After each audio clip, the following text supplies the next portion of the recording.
to kind of switch gears a bit, so if we think about what we covered in the first part, right? We covered, oh, and maybe I'll wait till everyone is able to get back. Okay, I'll wait a few minutes.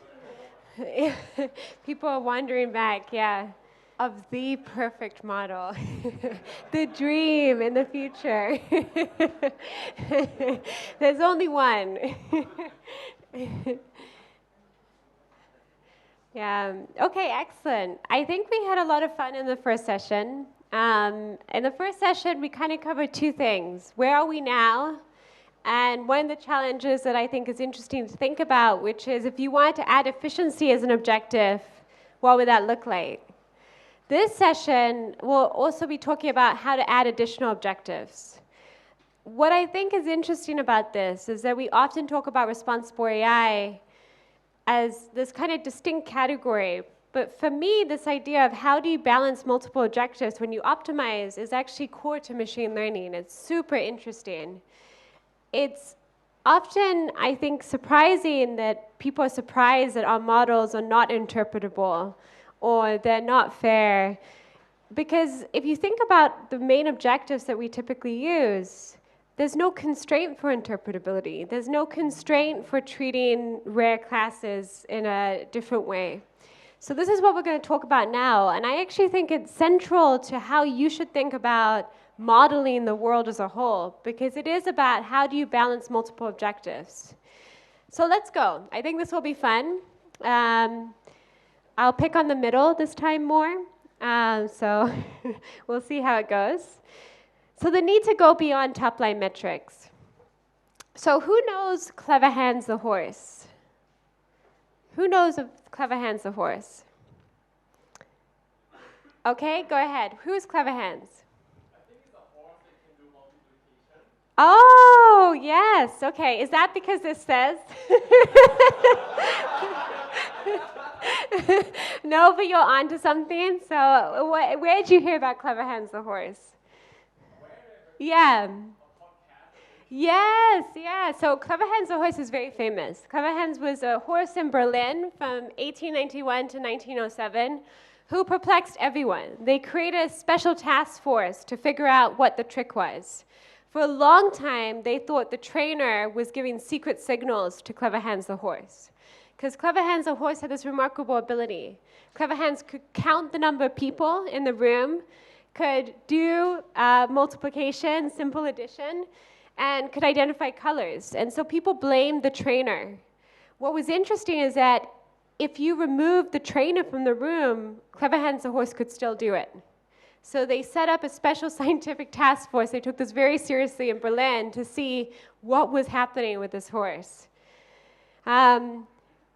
And this is what they found. It's a very good experimental design. They found out that when the human didn't know the answer to the question that was asked to Clever Hans also didn't know the answer. So what Clever Hans was doing was picking up on microscopic details from the person in front of the horse to detect what would be the right answer. So this is what I would call high accuracy without true learning. This is what we're going to talk about today. I think that delegating learning of the function to the model can often result in Clever Hans moments.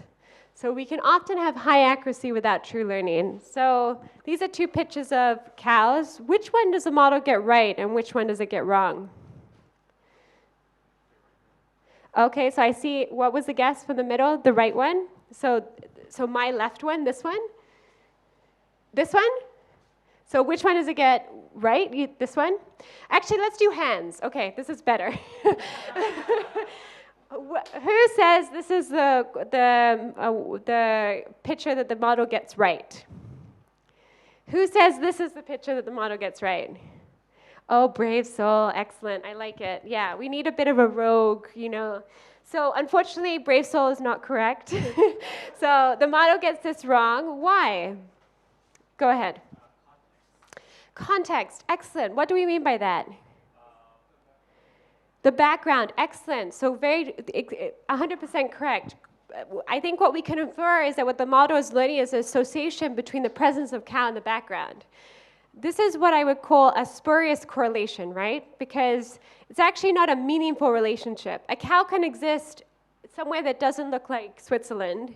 It can also exist on a beach. So a human would be robust to this, but our models extract meaning from that, gain additional performance power. But this is what I would call high accuracy without true learning. What about this? Who thinks that the model gets this image correct? Okay, we have a few hands. What about this image? Oh, so no hands. So everyone was just like on the fence, didn't want to make the wrong decision. So the truth is the model gets this one incorrect. Why? Pardon? Yes. So again, we have this limo, which is typically seen in urban environments, is now on the ice. So this is another example of high performance without true learning. So we see this a lot. So this is captioning systems. This is an actual deployed captioning system, sheep. This is captioned a herd of sheep grazing on a lush green hillside. This is captioned a man is holding a dog. A woman is holding a dog. And this is probably because these are postures which in the training data were very associated with the presence of a dog. It's not many times that you see like a child holding a lamb. And this is a background which is often associated with sheep. So this might be kind of funny and odd, but often it leads to imperfect behavior. So we have overfitting. So we typically have very overfitting to training data and pattern matching. This is an example where you can probe the model in certain ways to overfit behavior to trigger new responses. Memorization often leads to leakage of private text, and you can generate factually incorrect data. So you can take advantage of these spurious correlations to kind of manipulate the model to do different things. And also, when it's happening in sensitive domains, it can actually be a huge cost to human welfare. So these are two very fascinating case studies from medical imagery. So this is actually, this was data collected from multiple hospitals. One hospital had the habit of putting a ruler beside particularly big skin lesions. What would that impact in the learned model? Are there always rulers besides skin lesions? No. So it meant that the model would overfit the presence of rulers being associated with pretty severe cases.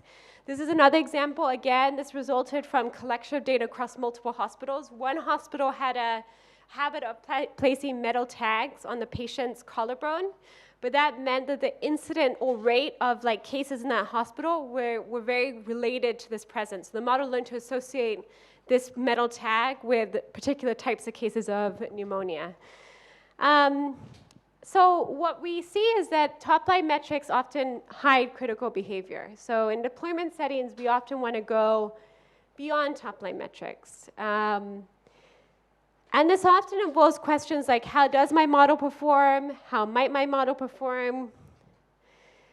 And I think in some ways, this is where it gets interesting, right? Because our typical loss functions, mean squared error, hinge loss, cross entropy, impose no preference for functions that are interpretable, fair, robust, or guarantee privacy. And so this is the challenge, is that we optimize in one way, but we expect performance that is different. And this is, I think, the fundamental tension with a lot of the way that we talk about responsible AI, because we're often doing acrobatics after training to try and arrive at preference that we haven't baked into the optimization itself. So this is the challenge. It's actually very interesting. So I like this quote by Donald Knuth. Donald Knuth said, computers do exactly what they're told, no more, no less. A model can fulfill an objective in many ways while violating the spirit of said objective.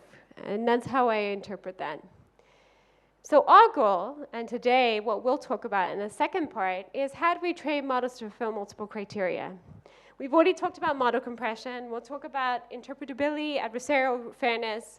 We'll also talk about some of the issues maybe with fairness and safety, some of the challenges, and I think it'll be fun. We'll see how we do. Yeah. But plenty of time, opportunities to ask questions throughout. So let's talk about fairness and safety. So what do you notice about these images?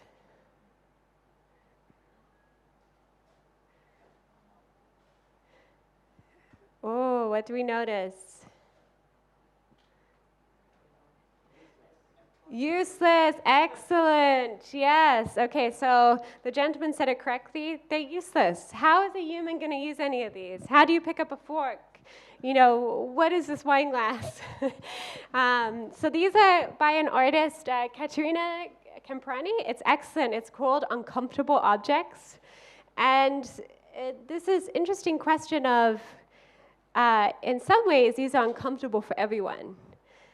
What's interesting is that what if discomfort is not uniform, but it's targeted? So what is this? What do you see here?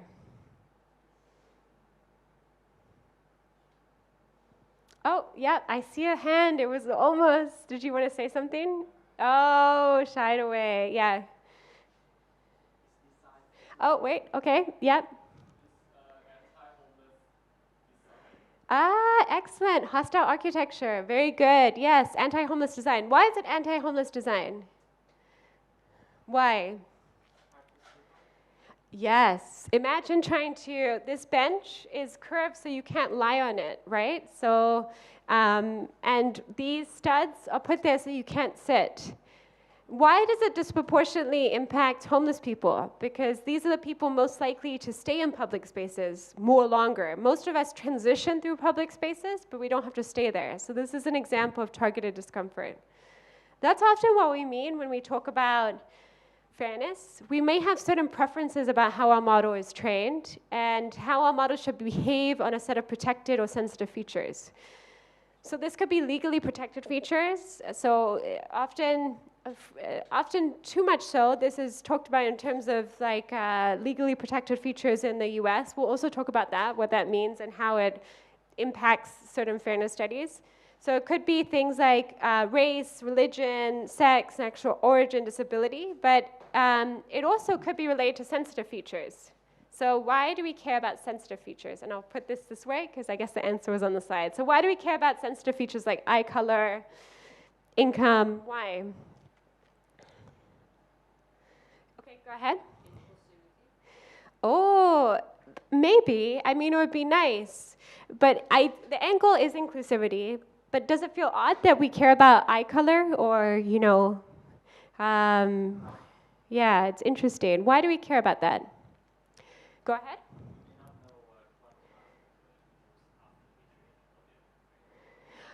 That's true. That is a challenge of like, what do we end up tracking? Yes, but why do we care about these sensitive features? If we're only meant to care about these legally protected features, why do we also care about sensitive features like eye color? Okay, yes, but what do you mean by that? Go on. Is there discrimination against certain eye colors?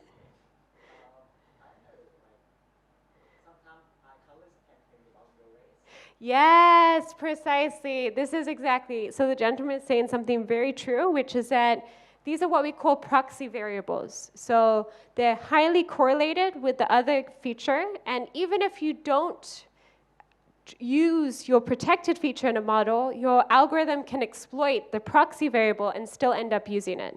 So things like income come up a lot there as well. So they're not protected by law, but they're often correlated with the protected attributes. So algorithmic bias are errors that create unfair outcomes, and often how the model treats underrepresented features coincides with notions of algorithmic bias, but not always. There's multiple notions of bias. So you can be a majority feature, but it could be a pattern that we don't want the model to learn. This is where fairness gets interesting, because depending on your fairness lens, like you may either want to impede memorization or prevent memorization of rare features.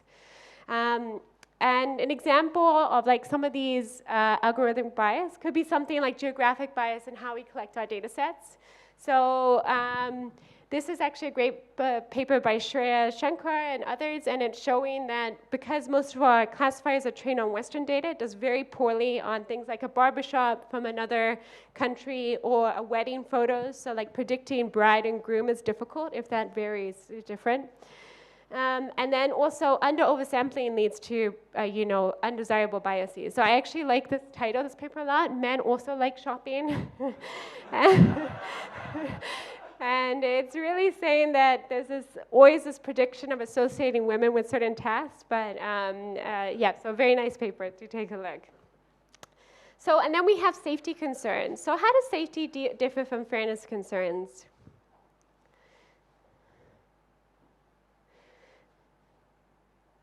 Yes. Oh, any takers? Anyone who wants to think about it? Yeah, how does safety differ, if at all? Actually, I'm going to pick on the back, and then I'll come back here. Anyone from the back?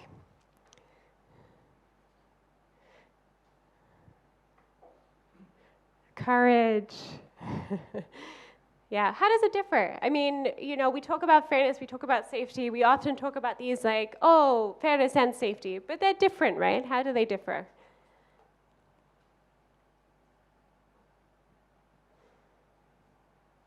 Oh, okay, let's come back here and then we'll go there.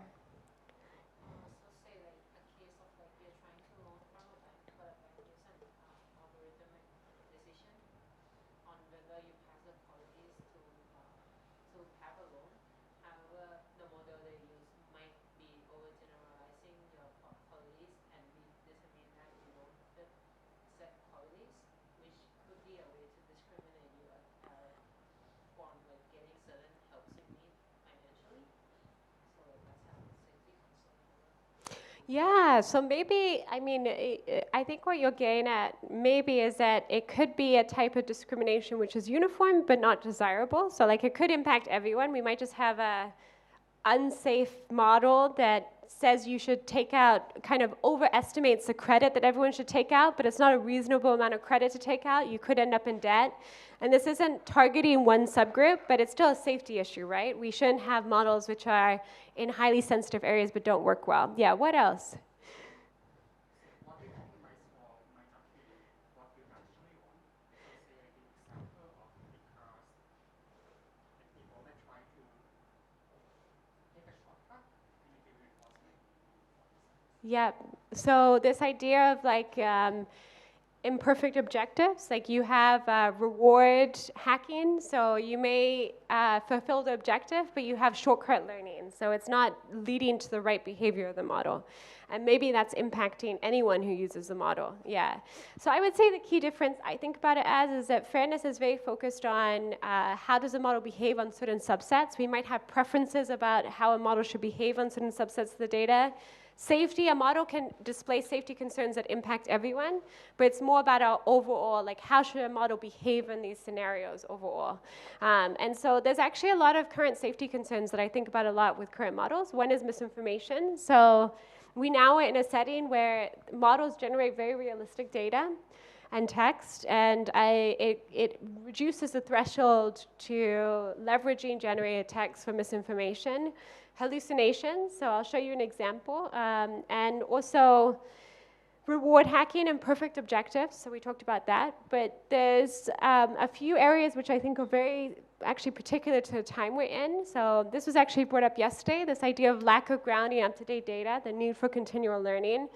When models are only trained on historical data, they're unable to update to reflect present facts.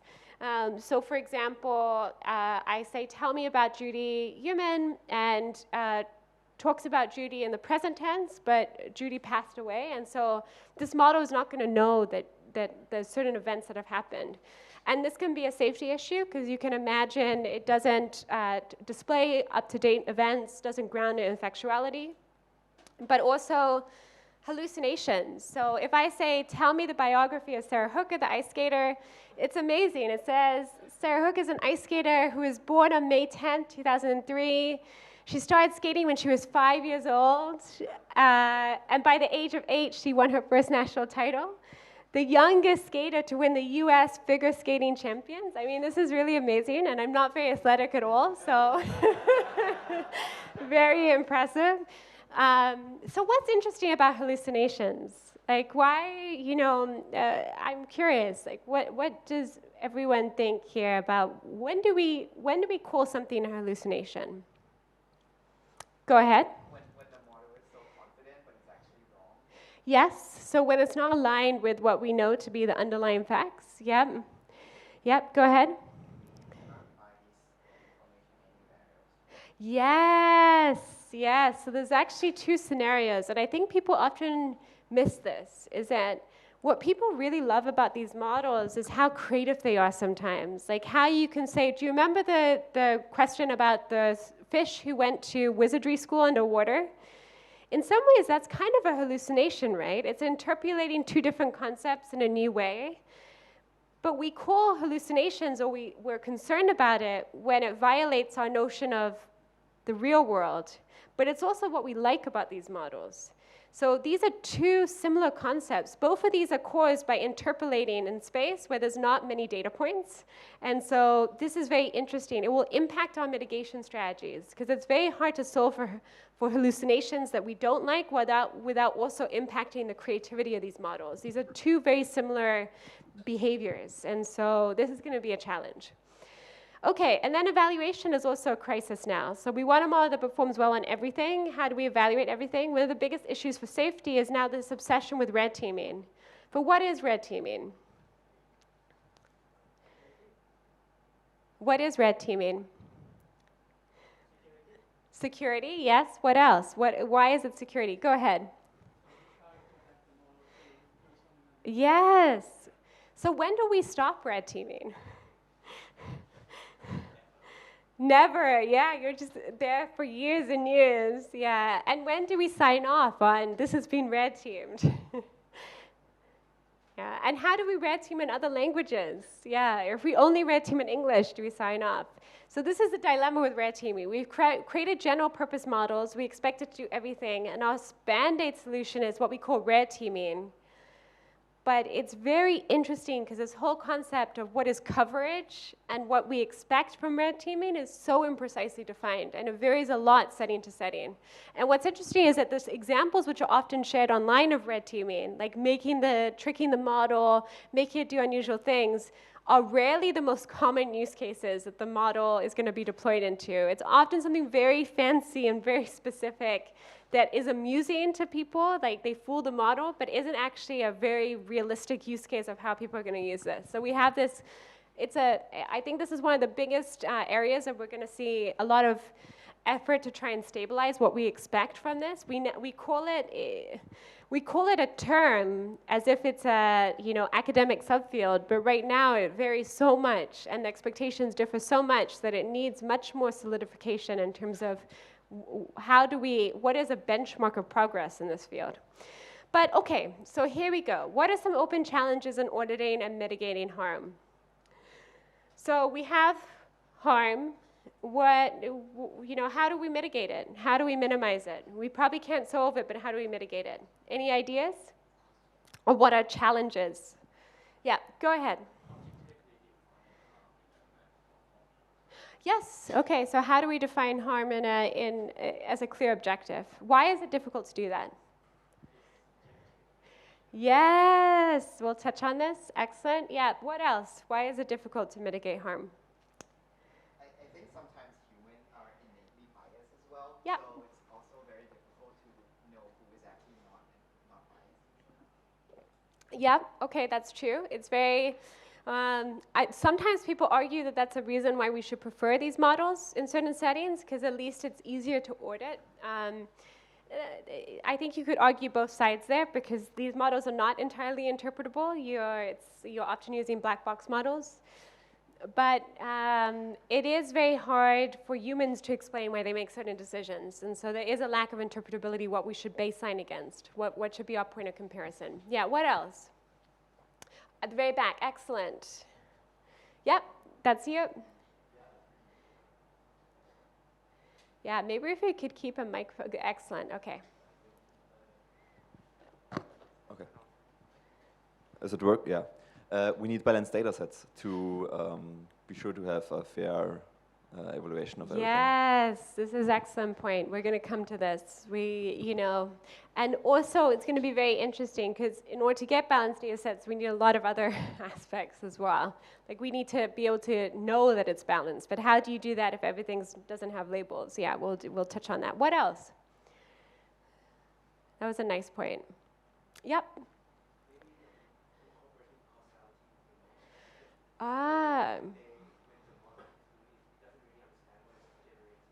Yeah, so causality is one approach to this problem of also identifying what the issues are. Like, How would the model behave if it didn't have this data? How would a model behave if it does? It also presents challenges operationally, but I think it's also an interesting mitigation strategy. Yeah.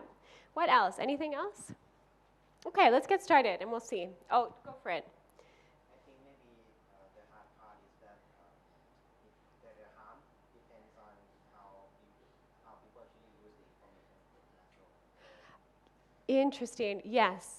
There's this question which you're touching on, which is very subtle and doesn't come up that often, which is this idea that, so take something like misinformation, which is interesting. Misinformation is not necessarily the model producing harm, it's the model being misappropriated for harm. It might not be producing unsafe content, it might be producing something which is seen as, we might be indifferent to a single instance of it, it's the repeated use of it at scale that is the harm. So yes, it's not just what the model output is, it's the use of it. And that's very interesting, yeah. Go ahead.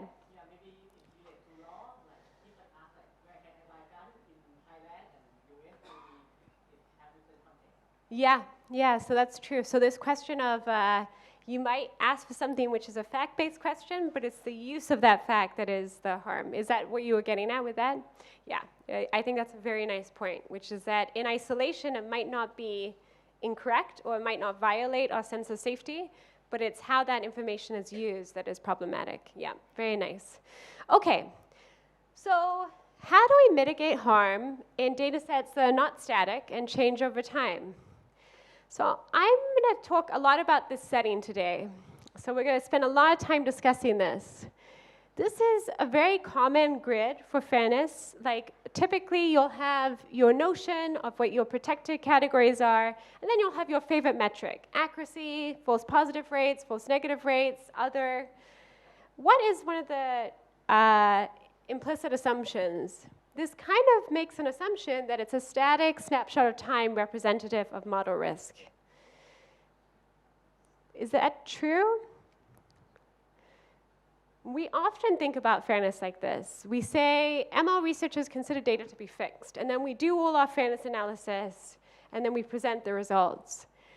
But this is actually rarely true in the real world. So we focus a lot on this part. We assume data set fixed, we extract the patterns, and then we do the evaluation. Done, signed off, okay. For example, this is just very common in many different fairness papers. Like this is a very famous paper, and it looked at common APIs for classifying, and it showed error rates by protected feature. But what's tricky about this is that in reality, most models that are actually deployed are not static. So you have these interactions where you deploy a model, and then your data distribution shifts over time. And this introduces complex dynamics that are hard to fully codify. There's many different types of drift in data, so I'll talk about one. So who recognizes what this is? Oh, okay, so I heard blobs, I heard faces. What else? What's this? At the very back, excellent, yes. I always like the back. Yeah, where's the microphone for the back? Yeah, perfect. It's the power sockets. Yes, excellent. Yes, yes. So it's power sockets, right? This is actually from the Quick Draw data set. So David Howe worked on this his first year at Google. It's really nice work. It's Quick Draw. It was released. Many of you may have played with it. You could have gone and you draw and then it guesses. So what do you notice about the differences in these power sockets?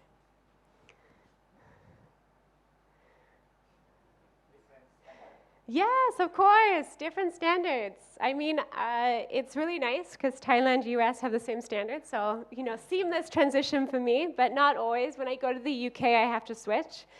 And what's interesting is that unlike US, Canada, Thailand, power outlets in the UK have a 3-pin type G-plug. And what's interesting is that the classification rates of these types the misclassification was much higher. Why? Because fewer UK people participated in Quick Draw. So it impacted the types of plugs that were drawn and the accuracy rates. So this is a type of distribution shift which is geographical. But there's also shift over time. So This is Hamlet, written between 1599 and 1601. King, why? 'Tis a loving and a fair reply. Be as ourself in Denmark. I'm not going to read this whole thing, but this is an extract from Shakespeare. So if I ask my little research model to rewrite this, and say, using only a language a 5-year-old would understand, these differ in distribution, right? There's also no one talks like Shakespeare anymore. We just don't converse like that. So that's an example of extreme data shift in language over time, but there's much more subtle ones. Like code mixing, where we switch between different languages, is a much more common shift in data over time. Like the fact that when I go to Brazil, everyone's like, Facebook, what's up? Like, with just a twist of the Portuguese, that's a perfect example. Like, that's introduced over time as people incorporate words that are from other contexts. And so this is very interesting. We see this drift. So what's our solution to these problems? A common formula is to retrain a model on you and incorporate more information. We learned in the last session that this is very expensive. We often don't want to do this. Why do we have to retrain on all the data? Why? Like, why do we have to, even if we do it efficiently, even if we use an adapter, why do we have to retrain? Someone, the back has been quite active this session. It's very promising. Yeah, but why do we have to retrain on all the data? Is that a hand over there? No. Go for it, yes. To make it update? Yes, yeah, precisely. It's a crude way because we don't have a good way of really updating data in a more meaningful way. There's some areas of research around this, like model editing, but it's hard to say what you want to edit. So this was referenced yesterday. I think this is a very important problem. I share this view. I think it's one of the most critical problems of the representation we've chosen. It's very inefficient. We have to retrain on everything. Catastrophic forgetting, whereas we as humans don't have to retrain. We actually have different types of memories that have different saliency. You have a short-term and long-term memory, and although we don't fully understand the dynamics, this is critical for us being able to recollect, store things from very far in the past while updating new information.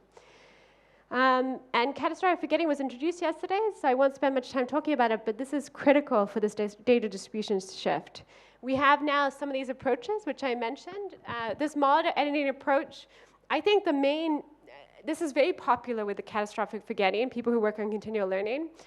I think this is a temporary approach. I think model editing in general, you have to specify what you want to edit, and it's very focused on the idea that certain weights are more responsible for certain types of data, which I find a bit strained, just because you have a global model which has very correlated weights. And so this idea of neuron specificity has always felt a bit strained to me, but I'm happy to talk about that afterwards.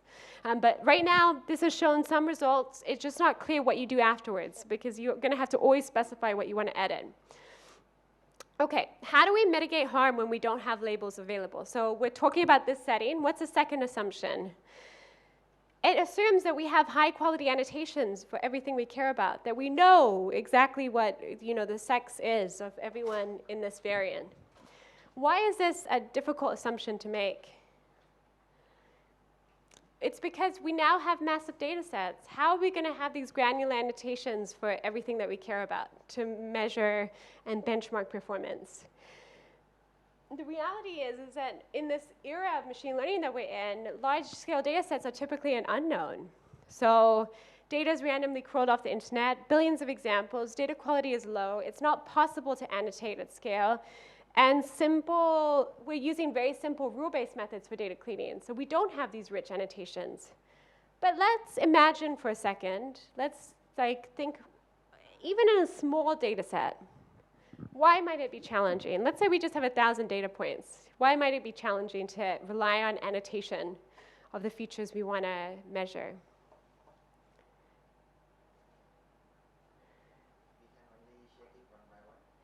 So yeah, there's still cost. It will still be costly, but why else? So we could pay annotators to go through and codify these features in this grid. So we could say, can you please codify these attributes? So it would be costly, but we could do it. But why else is it challenging, even if it's small? Huh? Yes, okay, we'll touch on that. That's a very good point. So what's being said is it might be a noisy label. Yeah, what else? Okay, let's start there. This is, so the volume of data typically makes annotation impossible. But even if you have a small data set, it's very difficult to have comprehensive gold standard labels. For high dimensional problems, it's often time consuming to label, mainly because you may have to label multiple attributes. Remember when we talked about the sensitive protective features, but also the proxy? So for example, this is from a holiday. I was in Portugal, and this is of a church. But maybe there's other attributes that are proxy variables for church, like the bell or the cross. If you want to make sure that your model isn't leveraging any of the proxy attributes, you're going to have to more comprehensively label. So not just for church, but for bell, you can think of this going very far. The second is that there's legal obstacles around collecting certain data. So actually, this recent data set released by Meta is quite notable for getting consent, but often it's very hard to get these protected attributes. People often don't want to report them, and often you have selection bias in who reports them. But the most critical and the most difficult is how do we mitigate harm if there's no universal definition of harm? This is getting to this idea of noisy. So this is the third assumption. It assumes we know what to look for. It assumes we have our grid of harm and we know what we care about. But this is difficult for a few reasons. Why is this assumption strained?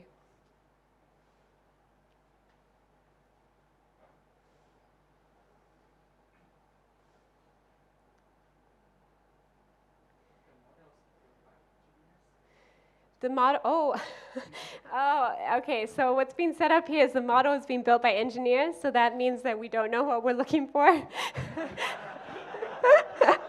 I guess we have a bad rep, yeah.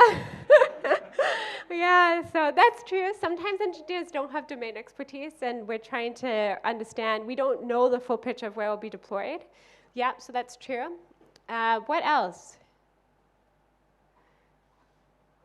Sometimes it's impossible for anyone to know where a model is going to do badly, right? It's very hard to know where you're going to have a point of failure before you have a point of failure. But also, this is a component we'll talk about, the notion of harm itself changes, both across space, across time. The notion of harm today is not the notion of harm that was maybe like 100 or 200 years ago. Harm is a lot about power dynamics, and power dynamics change over time. So this idea is that, harm is not static. It's shaped by political, geographic, economic, historical notions. So for example, I grew up for a large part of my childhood in Africa, and in certain parts of Africa, tribe is much more dominant as a factor for power dynamics than is race, like in the US. And so this is like a key component of thinking about these things. Like, what are the axes of harm? But also, this is true if you think about time. Like, if you ever watch a comedy show that you thought was funny maybe 10 years ago, you're probably cringing now. It's like uncomfortable. And that's because comedy changes, right? And comedy's interesting because I think comedy captures this really well. Because something is funny often when it's at the boundary of what's acceptable and non-acceptable. That's when we think it's funny.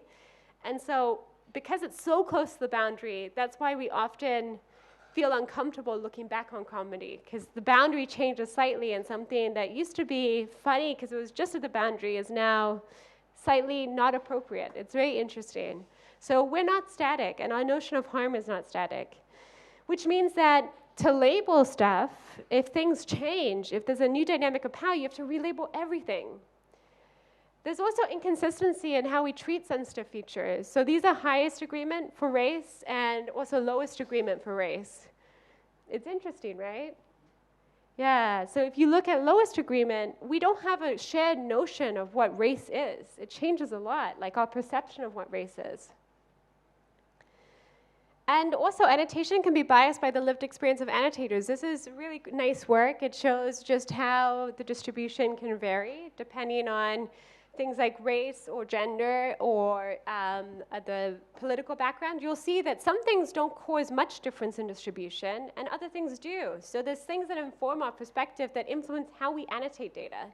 So this is all part of why it's difficult to arrive at a gold standard. This is also impacted a lot by tasks. Toxicity is a good example. Toxicity, typically you have very high inter-annotator disagreement because we can't really decide what's toxic, and it's very difficult for us to align 100%. Okay, this is interesting. Annotation can also be skewed for different languages because we just don't have that much quality.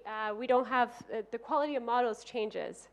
So this is actually a really nice, I'll talk about this chart again later, but this is very interesting. So even though 5% of the world speaks English at home, 63% of internet communication is in English. So crazy. It's like, wow. And this is true for other languages as well. Like the relative ratio on the internet is skewed depending on what language you speak. And it reflects who was early users of the internet, even though it's changing a lot now. So what do we need?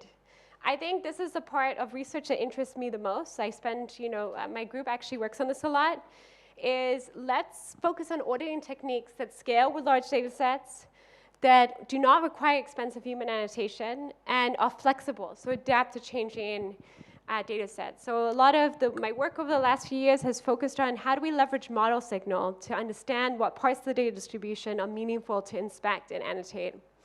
So I'll share one work in this direction. This was led by Sara. So he's a PhD at Cambridge now. He did a very nice work. It's called metadata archaeology via probe dynamics. And what you do is you have some small subset of automatically curated data. So you don't require human annotation, but you have something like a manipulated subset which is corrupted, or you have something that is indicating ad distribution.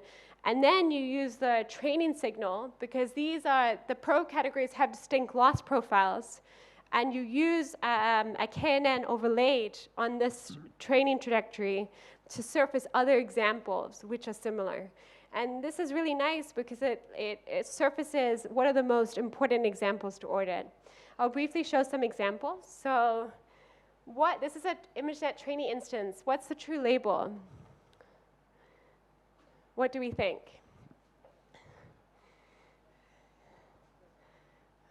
What do we think? Courage. There's no wrong answer, except there is. Yeah, shout it out. What do we think this is? Helicopter, yeah. So the true answer is ambulance. What about this?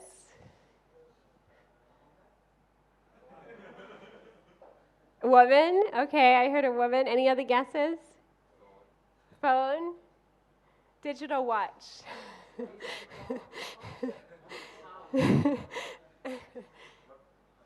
What about this? What was that? Gun, okay. Cannon. Yeah, so probably what you notice is that this is servicing really, high uncertainty examples. We do it using a very specific probe, which we use to model extreme stochasticity in the data set. And that surfaces where the label doesn't really have any true signal with the underlying image. And we also can use it to identify minority groups. So if we have a small holdout of examples from a minority group, we can use to surface other examples so that we can quickly arrive at a bigger group that we can understand performance on. So this is nice because what if your rare subgroup changes over time and you actually need to change how you do your analysis of error? You don't have to hard code, annotate everything again. You just need to have a small holdout. So I want to talk about the myth of the perfect model, and then we'll open up for questions, and we can spend some time on questions in general. Oh, I do have one more kind of grumpy section to go through. Yeah, I just remembered that part. Okay, but this is going to be quite interesting. So I think that one of the common misunderstandings that I hope to dispel in the field is that bias is just a data problem. So your modeling choices matter a lot in how your model represents the data. So I think we often forget one of the first charts that you probably saw in your machine learning class, which is, this is an example of increasing the degree of your polynomial representation. And so as you arrive at a more complex representation, what's happening? Yeah, so this is like something that we first look at when we often do machine learning. What happens as you increase the complexity of your yes, okay, nice. Everyone said that's so bored, like, oh. Nice, okay, good, easy point. Yes, and so how we actually represent our model expresses a preference for how closely we want it to represent the data. And this also expresses a preference for how we want to represent certain parts of our distribution. So model choices matter a lot. And the other thing that is a common misconception is I think people often view these properties in isolation. So they look at efficiency versus top-line metrics, fairness versus top-line metrics, privacy. But the truth is these are all shared objectives, right? So when we alter one, we alter the others. These all express a preference for final model behavior and all impact each other. So I'm going to share a case study. A lot of the work that I've done and my collaborators have been exploring this with relation to the trade-off between certain efficiency preferences and these properties. And I think it will help highlight why we have to take a broader approach of modeling multiple objectives. So the question is, how does model compression trade off against other properties we care about? This was a starting point. So I'm going to talk about sparsity as a useful mechanism to explore this, because we are comparing models with similar top-line performance. A sparse model ends up similar to the other top-line, but we can precisely vary the level of weight. So we have a nice experimental axis, and sparse models often outcompete dense models at the same parameter count. So if you have a dense model that's got 10% of the weights of another dense model, it performs less well than a sparse model with 10% of the weights of the dense model, so the bigger dense model. So this is a very nice axis. If we try to compare dense small and dense large, we'd have a top-line gap. But what we really want to do is we want to figure out what is lost if we have the same top-line performance. So this goes back to the question at the end of last session. So now it's time to answer your question. Yeah. So we're comparing models in similar top-line regimes. We can precisely vary, and sparse models easily outperform dense models. So, and this holds across modalities, computer vision, language, audio. This is one of the reasons people still work on sparsity, because it's better than a smaller dense model. Okay, so we asked two things. How does model behavior diverge with robustness, and also class level and individual level performance? What we find is that compressed models have much more amplified sensitivity to adversary examples, and much more amplified sensitivity to natural adversary examples as well. But really the most interesting aspect is that varying this capacity disproportionately impacts a small subset of classes. So the key question is why? Why is this narrow part of the data distribution far more sensitive? Really, it cannibalizes performance from certain classes to preserve performance on other classes. And we call the images or the data points that are most impacted these pruning identified exemplars. So that these are the data points where the predictive behavior of the pruned or sparse models diverges most from the fully dense models. So what's the true label of this? This is in the ImageNet test set.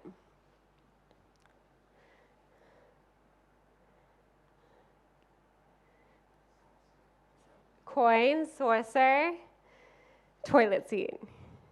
So this is non-pi versus pi. What about this? What's the true label? Beer, yeah, excellent. Espresso. What about this one? Bingo, nice, I like this. Maze, so pi, non-pi. What about this one? Sky, yep. Yeah. What about this one? Pardon? Match. Who said match? Oh, bravo. You're right. Matchstick. Yeah. So what you may have noticed is that these are also way more challenging for us to classify, and in some cases, they're arguably impossible for us to classify. So what we look at is that we rerun on the subset of pi with a fully dense model. We say, you know, if the model was just trying to classify the subset, we find the error rates are much higher on the subset. So it's really the most challenging examples that are forgotten by the sparse model. So really what you're losing is you're losing the parts of the distribution the model is most uncertain about. And it's interesting, we had 85 participants in this human study tag metadata for both pi and non-pi. And what we found is that pi is heavily over-indexed on noisy data points. So the data is improperly structured, it's mislabeled, it's severely corrupted, it's multi-object. For example, is this an image of a groom or is this an image of suit? Yeah, like, who knows? It could both be true. Is this red wine or is this a wine bottle? Is this a desktop? Is this a screen or is this a monitor? So this is really an issue with the task, right? ImageNet is set up as a single label task, and we're penalizing the model if it doesn't achieve the accuracy, but there's multiple labels which could apply. So it's a misspecification of the task. And so when you think about how many parameters and bigger models have been used to solve and make progress on ImageNet over the years, it's so interesting, because really maybe we're solving a problem that could have been solved in the data pipeline. And the error that's left is like maybe error that is not really reducible or should be tackled. So this is what I would call improperly structured data and error that maybe we don't want to reduce, because it's just, it's not hard examples because we should learn it. It's hard examples because it's irreducible. It's completely stochastic, this mapping. It could be either or. It could be 50%, 50%, these. So we frequently see these. So these classes come up a lot. And these are multi-object images for single image classification. What about this? Is this a sleeping bag, an apron, or a bib?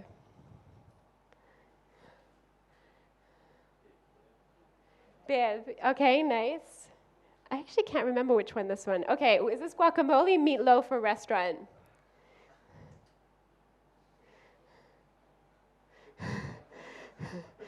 And this is another thing, right? Corrupted or incorrectly labeled. So this is actually restaurant, envelope, tub, and this is very, it's not clear we could expect a human to get this right or would want a model to get this right, because there's not enough information there. So this was the first point, these noisy data points. The second part of what's really forgotten when you prune are these atypical data points. So things like this: true label, toilet seat; non-pruned toilet seat; pruned folding chair. Part of why it's losing performance on this is that this is an unusual setting, right? So it was already uncertain about this, and you've eroded the uncertainty, you've amplified the uncertainty. Bathtub, plastic bag. The true label is true here, but pruning has amplified the uncertainty because these were already unusual objects or atypical instances. And this is where I would say pi's over-index on the long tail of underrepresented attributes. So what the data points most impacted tend to be these rare instances. Why is this interesting? Because what we're really talking about is the memorization that adding more weights gives us. I would argue that we don't want to spend more weights learning this, these noisy, improperly structured data points. We do want to spend more weights learning this, but right now we pay a ton to learn both.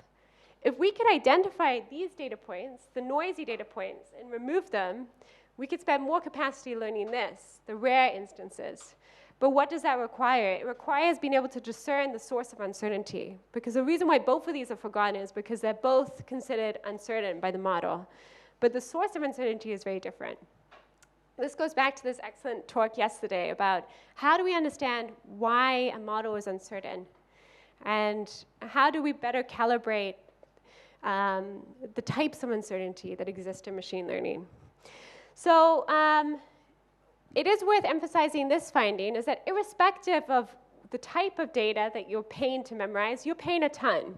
So when you're removing 90% of weights, you're removing this tiny slice of your data distribution that you've spent a ton of capacity learning. And this is why our representation is so expensive. I want to briefly say there's other model design choices which have this trade-off. So, you know, efficiency has this trade-off with fairness. You're losing your long tail, so you're impacting rare classes. If your protected attribute is rare, you're going to impact those subsets. But also, differential privacy amplifies disparate errors. So also, stochasticity introduced from hardware can amplify harm.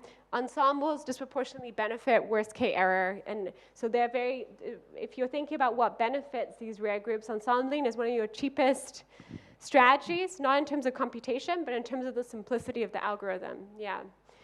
So this is worth keeping in mind. We have these trade-offs when we're thinking about model design and model choices. So where does that leave us? So I'm going to close out this section here. I have one more section which I'd like us to talk about. I think that the point I'd like to leave you with is that I think these problems are actually core to machine learning. I think these are very intrinsic. This idea of how do we adapt to data distribution over time, the idea of how do we make our models adapt to different geographic regions, to data drift, to not treating things like they're static, to not being able to fold in new data, these are core machine learning questions. And in some ways, it's one of the most interesting problems to work on because you're trying to move away from an objective of just empirical risk minimization and move towards encoding multiple objectives while still preserving performance, general performance of your model. So, everyone up. The final section. Let's all stretch. To the right. To the left. Move all around. Down. Up. And now we can sit down. Yeah. Okay, so I have 10 minutes, and then I'll open up for questions. I actually would love us to talk about something a bit more high level in topic now. I want to talk about open problems and how we build technology. So everyone's escaped. It's so funny. You stretch and then you run away. But this is actually a personal topic, but it's also very related to one of our big bets right now with open challenges, which is right now NLP models are being built by a small subset of people. So while overall number of publications in our field has increased, who is producing research remains narrow. So this is a plot which I think is fantastic. It's from the Index AI report. And it's number of AI publications by type. So we see increases in all types. But we see that this is just proportionally coming from certain regions and certain types of institutions. So cross-institutional collaborations are rising, but these typically occur between certain types of institutions. So there's 2.5 times as many collaborations between educational institutes and nonprofits as between educational institutes and companies. So companies don't really like to collaborate. And also there's major geographic disparities. So we see that there's large discrepancies which persist in who participates in research. Sub-Saharan Africa is at 1.06%, Latin America and Caribbean 3.56%. But even if we broke this out into what countries this is coming from, yes, yeah, it's true. There's a huge disparity in what countries are actually participating and have funding, dedicated funding for research. So geographies like South Asia, Middle East, and Africa have made recent gains in number of publications. And this is very important, and it actually helps build up the capacity needed to further bring on researchers. But this disparity is also reflected in who attends conferences like NeurIPS. So this is from WIML. They actually collected very good data, and it's probably a proxy for honestly the conference as a whole. It shows that 53% of people came from North America, which is crazy, right? How is this possible? Yeah, yes, yes, it's true. It's really tough to get visa support. Yeah. And NeurIPS is one of those conferences we were saying yesterday. It's constantly in either Canada or US, Canada, US, which are both bad for visas. Yeah. And most strikingly, who participates in significant research breakthroughs is incredibly narrow. So this is a really striking plot. The index report, AI index report, which was produced by Stanford, they classified papers as major breakthroughs.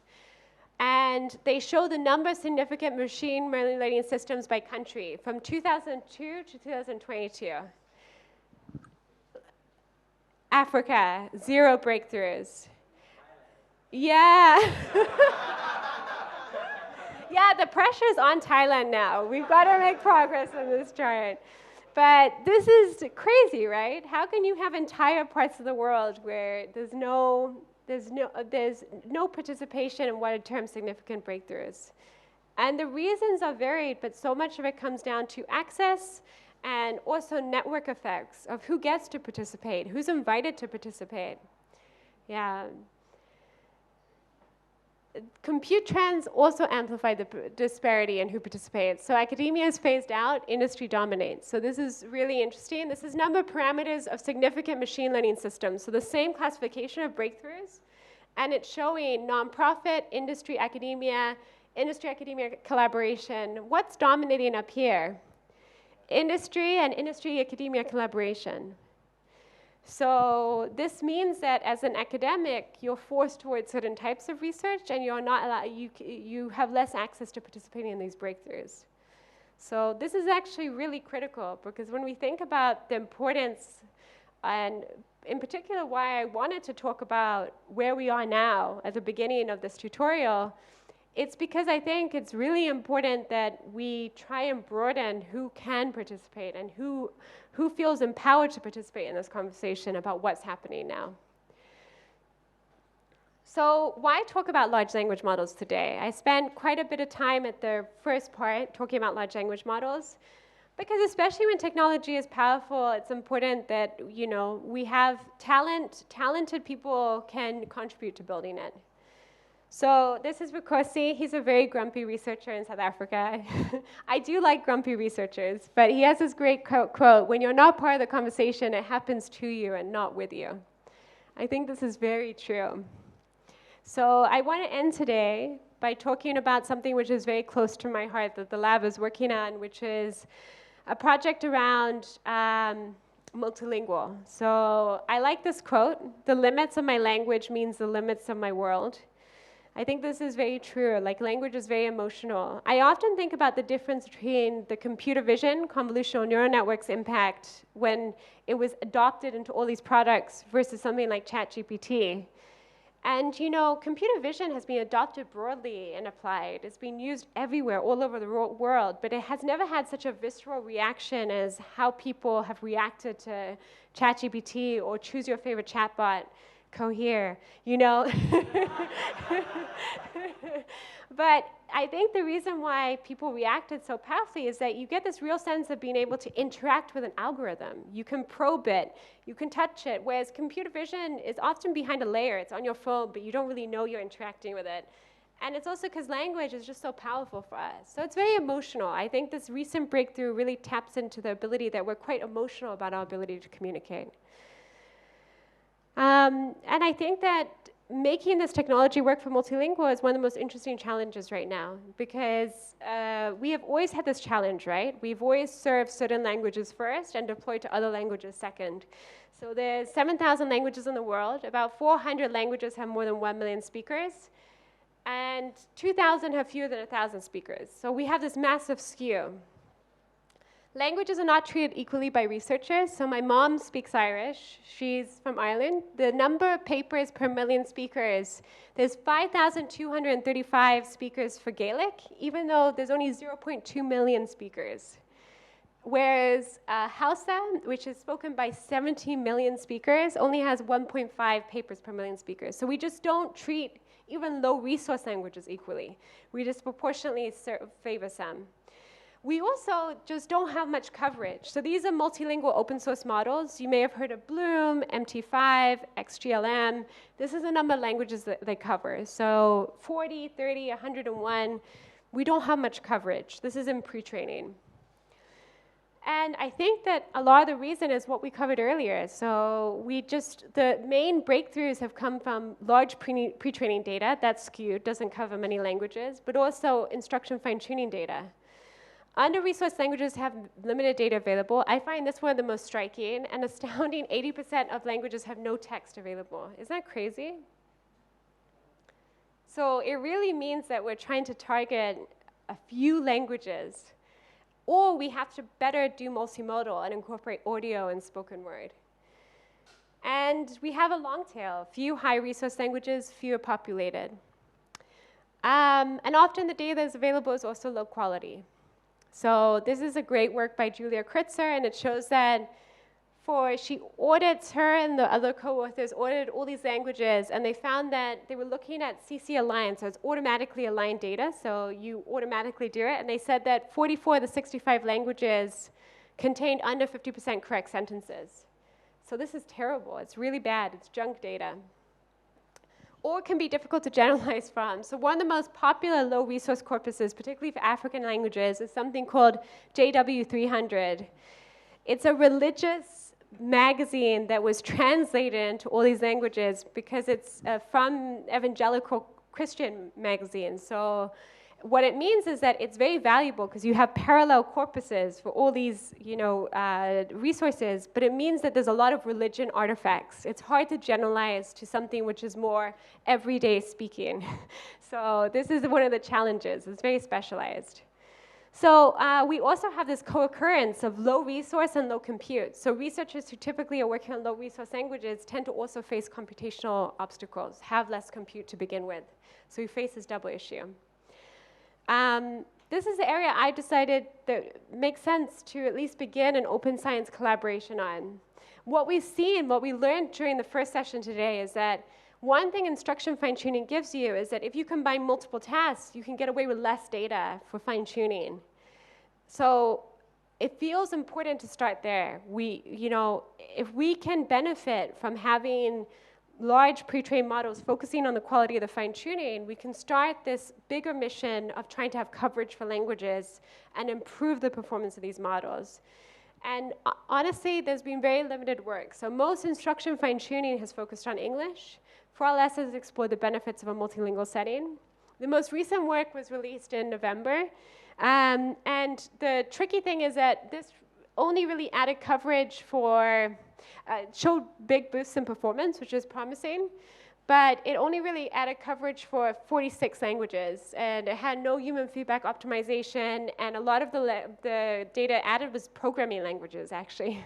So I think there's a lot that can be done. I actually think this is one of the most interesting and promising directions to work on. So there's a lot of low-hanging fruit.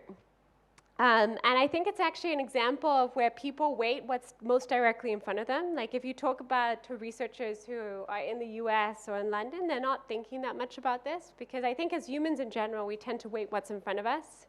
And that's why I think this is why I think I always think about what's low-hanging opportunities, like what's a problem that people are not thinking about because it's not in front of them. And this is one of them. I think that it can be quite powerful to do open science around this. So I'll briefly say, like, this is something that we're doing with researchers from all over the world. We have 101 countries, multi-institutional effort. We're providing the compute.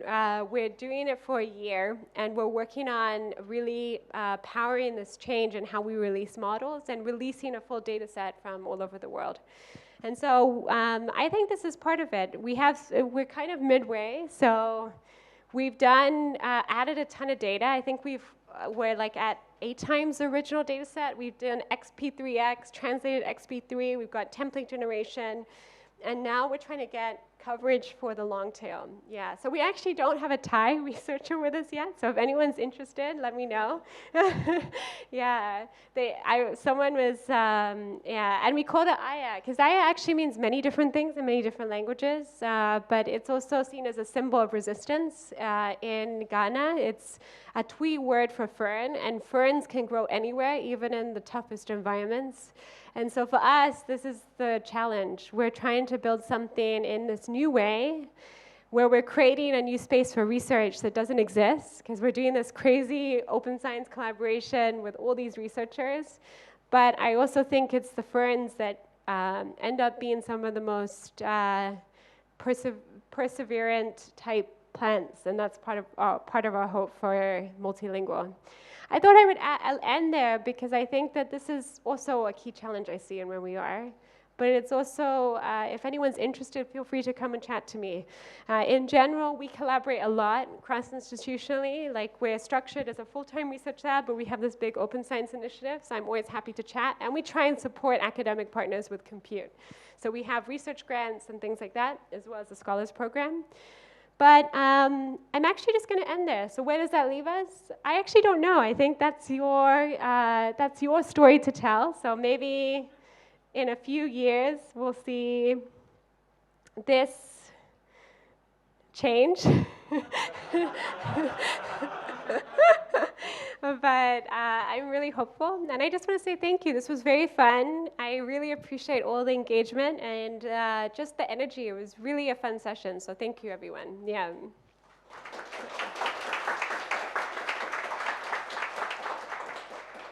Yeah, and I don't know, am I out of time, or what do you? Okay, so we can do some questions, and then maybe we'll do 10 minutes of questions, and then I'll do 10 minutes of unstructured questions up here as well. So, yeah, go for it.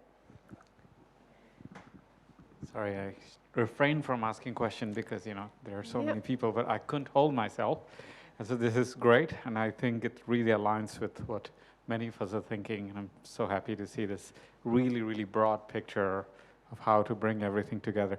Just about the last point, I think, how do you, go for low resource languages which doesn't exist on internet?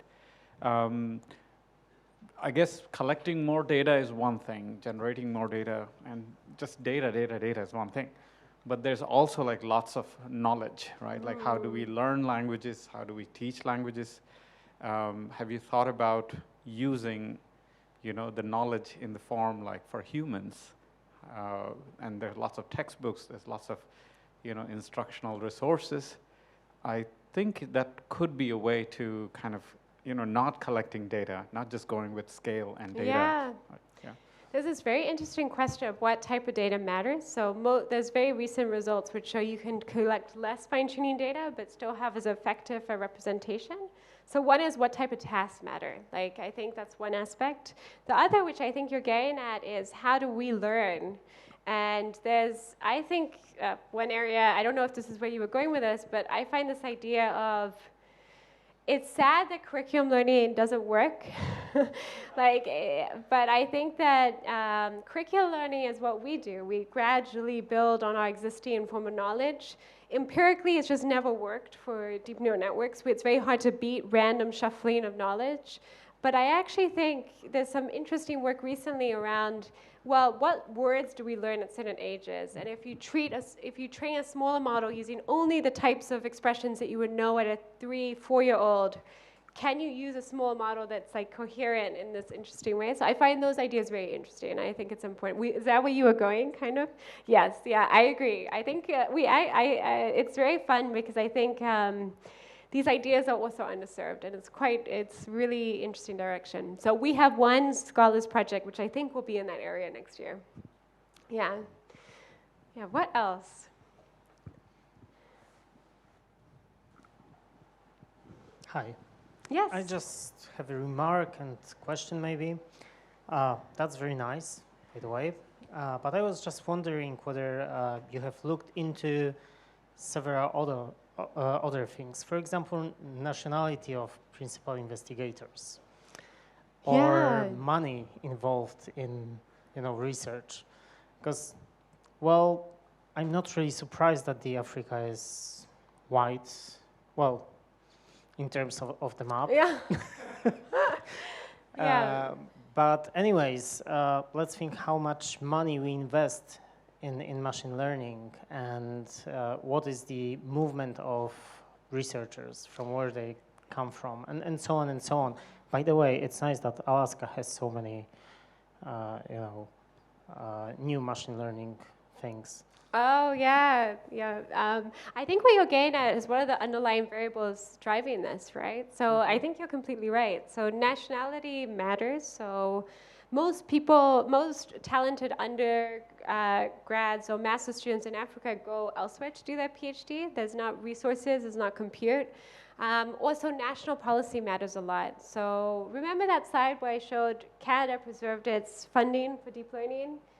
That type of stuff matters a lot. We have differences in national policy can amplify to large differences over time. So there's a reason China has such a strong publication output, and part of it is national policy around strategic investment in certain resources, as is the US. The US has, in the US, CS professors are paid quite considerably more than other disciplines, and part of it is a strategic choice to try and attract talent. So these all matter, yeah.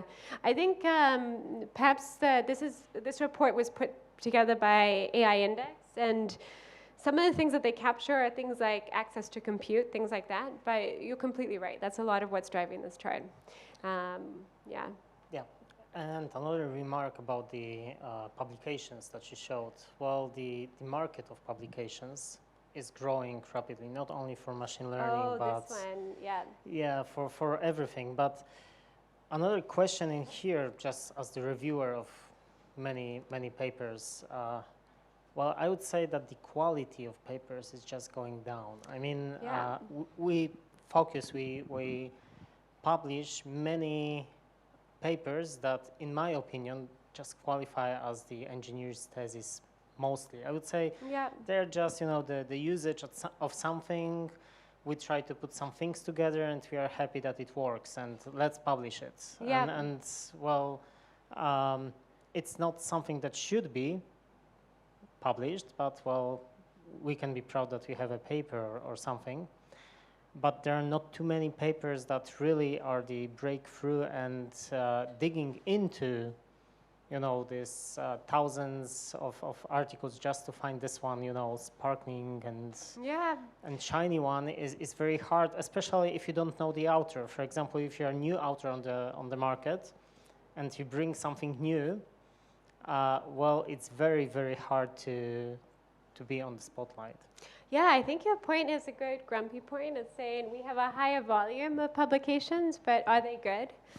There's two ways to look at this. So whenever there's breakthroughs or resources in a field, you're going to have an increase in publications. I agree that CS in general, computer science in general, has a culture of, we like snazzy names on our papers. We've always been kind of a less disciplined subfield, let's be honest. But the question is, does it matter in the long run? So I think most papers are typically in the middle somewhere. And with papers in the middle, typically you don't know until further along whether it matters. That's why it's so hard to review. Papers that are easy to review are very bad and very good. The question becomes, is it okay to have papers in the middle as long as we have papers that are very good? We are going at an incredible pace. Like, we are seeing very strong papers that have changed, how we orientate as a field coming out at an absurdly quick pace. But you're right, there are a lot of papers in the middle. And that's what makes reviewing so hard. This is kind of why I think research is like art. It's very hard to tell in the middle what art is, and typically it becomes about perception. So your point about, is that author, do I know that author? That's why these fields are actually quite similar. And it's also why it's quite hard to be a researcher, the same way it's quite hard to be an artist, because you have to navigate this inability to quantify your work. I always say, when I was at a startup before Brain, it was so nice, because I would deploy this algorithm. I'd be like, oh, my algorithm made $1 million. It's nice. You get a hit. It's ambiguous, of course. You have to A/B test all this stuff, but you can quantify your impact. With research, when it's in the middle, it is more like art, and you have to sometimes figure out for yourself what is your research taste, what drives you. But I agree. I'm somewhat less concerned about that because we're still seeing those papers at the top, and those are easy to recognize, and those are what are driving our discipline forward. But yes, you could probably put this like here, and we'd be okay. Yeah. What else? Yeah, I really appreciate your talk, and let me give some 2-3 remarks. Oh, please do. Yes. Based on my personal experience and personal opinion, Yep. and then also one good news for Thailand. Yep. Publication is related to many factors. Like, for example, for my case, actually I'm from Myanmar, but I'm now staying outside of Myanmar more than 25 years. So when I write a paper, of course, it will come from the organization that I'm working, like NICT, the Japanese research organization. Right now, I'm working in NECTEC, the Thailand government organization. So that is also one factor. Because, because of my country political situation is not stable, so it's impossible to do research in my country deeply. So of course, I'm now staying near my country. I'm also focused on my many languages. So most of the American, European country, yes, there are many collaboration with the African languages because of the historical relationship, political relationship. Of course, in India, there are many languages actually. In Myanmar, many languages, but still difficult to get attention. So you might be surprised, more than 100 languages in Myanmar. Of course, in India, a lot. In Thailand, also some area, they are also including many dialects, We should consider that factor. And one more thing is like, most of the underbid researcher and AI, we are running on English and later languages. And sometimes we are not, we forgot on sign language and the language of Braille, like, deaf languages. They have a really interesting, path, actually. I also did my poster presentation. Most of the, the visitor, generally they thought, sign language is like a kind of universal languages. I'm not blaming, but, that is our human, conceptual things. So actually, it's really interesting because I have got chance to work on sign language, including Khmer sign language, Myanmar sign language, Thai. Now I'm focusing. So they have also have their dialect, and they're also really interesting things. So we might need to do a little bit, if you can focus, it's also language, it's also language. So that is the one point that I'm talking to you. And if you have any kind of, that collaboration, I really wish to work with you, and of course with NECTEC, my organization, And one good news for Thailand is next year, 2024, we have an ASEA conference in Thailand. That is a very good news. So especially for the young generation student, let's submit it. Let's submit it. So no visa problem, hopefully. So, actually running with my boss, my lab leader, Dr. Tepchai, we are now start working on that holding conference in Thailand. But of course, we might face many problems. So maybe many participants from China, and we are now expect around 3,000 over participants because of in Thailand, So we expect. So please try to submit papers, to ACL. Of course, it's strict. We do expect to get many papers from Thailand. Yeah, this is excellent. Yeah, I think these are very good points. So I think the point about even language does not overlap with nation is very important, right? So we often talk about, language as if it's associated with a country, but there's many different languages within countries, and even there's a skew. So this concept continues. And I agree with ACL. So I've already been invited back to Thailand, so I'm excited, but go ahead. Yes, thank you for a very nice presentation. I believe this will be a source of our inspiration and a call to arm as well. I have three interconnected questions. Oh, wow, But okay. feel free to not answer them fully if you're not Okay. comfortable. I noticed that most of the benchmark that you try to encourage us for the inclusivity and diversity in the publication and AI research. But have you ever looked into the discipline that have been included into in the AI research? Because most of the problem that I see other than nationalities is that some of the disciplines couldn't keep up with our pace of research. Let's say that we have a generative model and a large language model nowadays, but then we have a problem of people who's in the discipline of law and policy making couldn't catch up with what we're doing. Yeah. So what's your take on that? That's the first question. The second question is that. So maybe I'll just say to the first question, I agree. I think there should be I actually think a lot about hardware design when I think about this. Yeah. I collaborate a lot with hardware designers on co-design, so algorithm hardware co-design. The cycle is totally different. The timeline is different. You have to spend like 2 to 3 years for one paper in systems design. It's very difficult. And it's very difficult to collaborate because the timelines are different. The pressure on an ML researcher is a different timeline to the pressure. So I agree. It would be nice to see that chart. Got Yeah. it. Yes, the second question is about the diversification of research media. So when we talk about advance in research, we talk about publications, even if it's a self-publication like archive or something along that line. But nowadays, people would say that forget it. I tired of being rejected in the conference and journal. I do blog posts. I do I do YouTube channel, something along the line instead. Do you think that kind of encourage or hurt the research communities in terms of the qualities? Yeah, what does everyone else think? I actually want to, what do you think, Ike, to this question? Do you want to, I think it's, what do you think? What? But you have to take a side.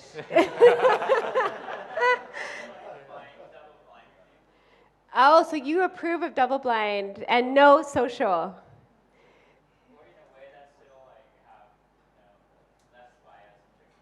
I see. So that's it. Okay, what do you think? Double blind, no social. Wow. So this is the debate, right? So I think that double blind and no social works for people who have careers established. I think it's hard for people who need to showcase some work before a certain timeline, like applying for grad school. I also think it doesn't favor geographic disparities. That's my grumpy. So we can debate about this over lunch as well. But what I mean by that is that, at least on social, we're all in the same room. It might seem like a noisy room. It might seem like an unfair room when some people have more microphones. But most of my students from Africa, for example, have connected with their PhD advisors through social, by showing their work, by following up, by connecting. Why is this unfair though? Some people don't want to use social. Some people are researchers who don't feel comfortable with the medium, don't know how to put together a blog post or YouTube channel. I think that's fair, but I think the benefit from it, benefiting people who are in places of the world that don't have resources or need to connect with professors or need to learn the culture of research by seeing how researchers interact, outweigh that. So I'm in favor of scientific communication outside of the review process. But you can tell it's a controversial topic. So the counterpoint, and what's frequently brought up, is that it distorts the review process, because what it means is if you're from a brand name place, like Google or DeepMind, and you share, it weighs on the reviewer's mind, but it also can violate that process. This is a fair point, but I think that I'm not sure it outweighs the benefits it gives to underrepresented researchers in terms of geography or location, and them connecting in terms of gain into a PhD program. I think this is, this doesn't follow the timeline of a review process. If you follow this double blind, often your work is in the dark for 6 months, 8 months, which is okay if you're established. I can handle that, but I think for a lot of the students I work with, that's a long time at the beginning of your career. Yeah. Does anyone want to add a counterpoint? This is debate. Nice. Yeah. Please briefly. We have to hear the other side. We have to hear the other side. Yeah, the other side. Sorry, I didn't want to. I just disagree with this because I think slow is okay. 6 months, 8 months. So it's a different problem that people have to have paper when they're starting their PhD. That's a problem that, it's a different thing. So the purpose of social and like being able to openly discuss your research before peer review, it's a different thing. So So I don't disagree with you. I'm just kind of. No, this is a good counterpoint. I think what is being said is that this is a system issue, right? So it's like we should solve the system issue of having to have a paper before your PhD. I guess I'm the type of person who says, if we can't change the system, then we should allow people to operate within that system. I think it's less likely we can change because I've tried to change. I've tried to say we shouldn't have a paper. One of the criteria for our scholar program is that we accept people who have no papers. But this is so rare, so we have to accept the world as it is as well. So I think it's, yeah. Yeah, go for it. Nice. So just to add, so I was really forced into this, huh? So I didn't want to take your time. I mean, you could ask better questions to you. Sorry. Yeah, I was just saying, so it's okay. For me personally, if young people do this, who needs this, like, assistant professors, if they do this, I'm fine. But if established researchers sitting in Google and DeepMind and, Meta or Jan LeCun for that matter, if he does that, it is not fine, right? That is what my... Ike, you want to add? Maybe we can have a short debate in my... Oh, it's time to wrap up. Excellent. I think that's the sign for lunch. So thank you, everyone. That was really good. Yeah, perfect. Yeah, thank you, everyone.